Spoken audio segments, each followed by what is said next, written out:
రాష్ట్ర ప్రభుత్వం ప్రవేశపెట్టిన బడ్జెట్ ఎట్లా ఉందంటే ఒక మాటలో చెప్పాలంటే ఆత్మస్తుతి పరనింద. 6 గ్యారంటీలు నీరుగారిపోయినాయి, సంక్షేమం సన్నగిల్లింది, అభివృద్ధి ఆగమ్య గోచరమైంది. గౌరవనీయులు ఉప ముఖ్యమంత్రి బట్టి విక్రమార్క గారు ప్రవేశపెట్టిన బడ్జెట్ అన్ని వర్గాలను కూడా తీవ్ర నిరాశపరిచిందని చెప్పుకోక తప్పదు. ఎన్నికలప్పుడేమో గ్యారంటీల గారడి, ఇప్పుడేమో అంకెల గారడి. శాసనసభలో బడ్జెట్ ప్రవేశపెట్టేటప్పుడు అప్పుడేమో బాండ్ పేపర్ మీద రాసిచ్చారు 100 రోజుల్లో 6 గ్యారంటీలు అమలు చేస్తామని. అప్పుడేమో గ్యారంటీల గారడి, ప్రజల్ని నమ్మించారు. ఇప్పుడు బడ్జెట్ చూస్తేనేమో అంకెల గారడి. ఇప్పుడు మీరు 100 రోజుల్లో అమలు చేస్తామన్న 6 గ్యారంటీలు బడ్జెట్ లో ఉండాలనే వద్దా? ఏవి బడ్జెట్ లో కేటాయింపులు ఏవి? దాని ప్రస్తావన ఏది? ఎక్కడ కూడా ప్రస్తావన లేదు. అవ్వాతాతలకు ఇచ్చే 4000 పెన్షన్ గురించి ప్రస్తావన లేదు. మహాలక్ష్మిలో ఇచ్చే 2500 గురించి ప్రస్తావన లేదు. విద్యార్థులకు ఇస్తామన్న 5 లక్షల భరోసా కార్డు ముచ్చట లేనే లేదు. అంటే మొత్తంగా కూడా అందుకే నేను అనేది ఓట్ల ముంగట అంకెల గారిడి, గెలిచిన తర్వాత ఓట్ల ముందేమో గ్యారంటీల గారిడి, గెలిచిన తర్వాతనేమో అంకెల గారిడి. ప్రజలను గుడిడి కొట్టించేందుకు, భ్రమలు పెట్టేందుకు బట్టి గారు చాలానే ప్రయత్నాలు చేశారు.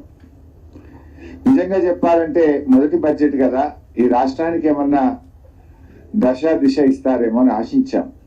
కానీ ఇది దశ దిశ లేని బడ్జెట్. రాష్ట్రాన్ని తిరోగమన దిశలో నడిపేటువంటి బడ్జెట్. ఏడాదిలో 2 లక్షల ఉద్యోగాలు ఇస్తామన్నారు. 8 నెలలు అయితే అయిపోయింది, 4 నెలలు ఉంది. దాని గురించి ప్రస్తావన లేదు, బడ్జెట్ లో కేటాయింపులు లేవు. రాష్ట్రాన్ని అప్పుల కుప్పగా మార్చారని మరి మా మీద బుర్ర జల్లే ప్రయత్నం చేసినారు. మరి మీరేం చేశారు? బడ్జెట్ లో చూస్తే 57,000 కోట్ల అప్పులు తెచ్చుకుంటామని, గత ప్రభుత్వం తెచ్చిన దానికంటే దాదాపు 17,000 కోట్ల అప్పులు ఎక్కువ తెచ్చుకుంటామని ఈ ఆర్థిక సంవత్సరంలో ప్రతిపాదించారు. పోయినసారి నేను ఆర్థిక మంత్రిగా ప్రవేశపెట్టిన బడ్జెట్ లో 40,000 కోట్లు FRBM అప్పుల కింద నేను ప్రతిపాదిస్తే గౌరవనీయులు బట్టి గారు 57,000 కోట్లు ప్రతిపాదించాడు. అంటే ఇంకో 17,000 కోట్లు బడ్జెట్ బారోయింగ్స్ లో ఎక్కువ చూపించారు. ఇక ఈ బడ్జెట్ అనేటువంటిది ప్రజలకు ఇచ్చిన హామీలను, మీ మేనిఫెస్టోను ప్రతిబింబించే విధంగా ఉండాలి. కానీ దురదృష్టం ఏంటంటే కాంగ్రెస్ పార్టీ తన మేనిఫెస్టోను మర్చిపోయింది అనిపించింది. ఎందుకు ఈ మాట అంటున్నా నేను? ఇందాకన్నట్టు వారి 6 గ్యారంటీల్లో మొదటి హామీ, వారి మేనిఫెస్టోలో మొదటి హామీ మహిళలందరికీ 2,500 రూపాయలు ప్రతి నెల ఇస్తామన్నారు. ఇప్పటికే 8 నెలలు అయిపోయింది. బహుశా ఈ బడ్జెట్ లోనైనా పెడతారేమో. మొదటి హామీ కదా.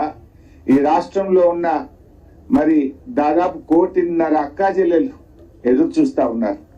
అందులో 18 ఏళ్ళు దాటిన వాళ్ళు పెట్టుకున్న 1 కోటి మంది ఉంటారు.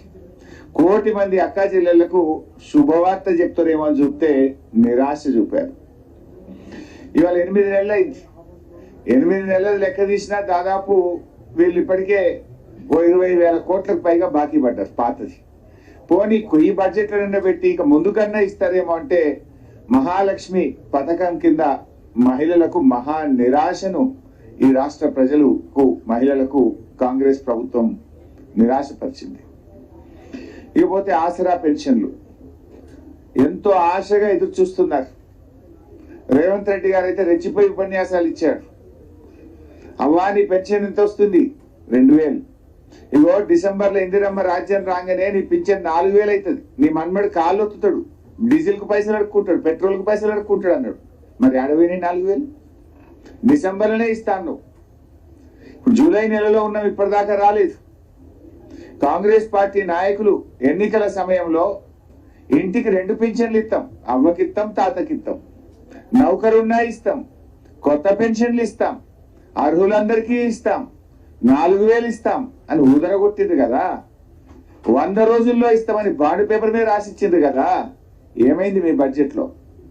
ఎందుకు పెట్టలేదు అని నేను అడుగుతా ఉన్నా. అంటే ఇవాళ పేదలకు మేము ప్రాధాన్యత ఇస్తాం, మాది పేదల ప్రభుత్వం అన్నారు కదా, మరి ఇంతకంటే పేదలు ఎవరు? ఆసరా పెన్షన్ అందుకునే దానికంటే ఇంకా నిరుపేదలు ఈ రాష్ట్రంలో ఎవరైనా ఉన్నారా? వృద్ధులు, అభాగ్యులు, ఒంటరి మహిళలు, చేనేత కార్మికులు, గీత కార్మికులు, వికలాంగులు, మరి ఎయిడ్స్ పేషెంట్లు, డయాలసిస్ పేషెంట్లు, వీళ్ళకంటే పేదలు, వీళ్ళకంటే ఇంకా కష్టాల్లో ఉన్నటువంటి వాళ్ళు ఎవరైనా ఉంటారా? అంటే మీరు అత్యంత పేదలే వీళ్ళు. మరి మాది పేదల ప్రభుత్వము, మాది పేదలకు ప్రాధాన్యం అని చెప్పుకునే అర్హతనే మీకు లేదు. అత్యంత పేదలైన అవ్వాతాతలను, ఆసరా పెన్షన్ లబ్ధిదారులను, వితంతువులను, ఒంటరి మహిళల్నే మర్చిపోయింది ఈ ప్రభుత్వం. దారుణ వంచన చేసింది వాళ్ళు. కొండంత ఆశతో ఎదురు చూస్తున్న వృద్ధులకు, వితంతువులకు, ఒంటరి మహిళలకు, దివ్యాంగుల ఆశలు నీరుగార్చింది ఈ ప్రభుత్వం. అంటే మీరు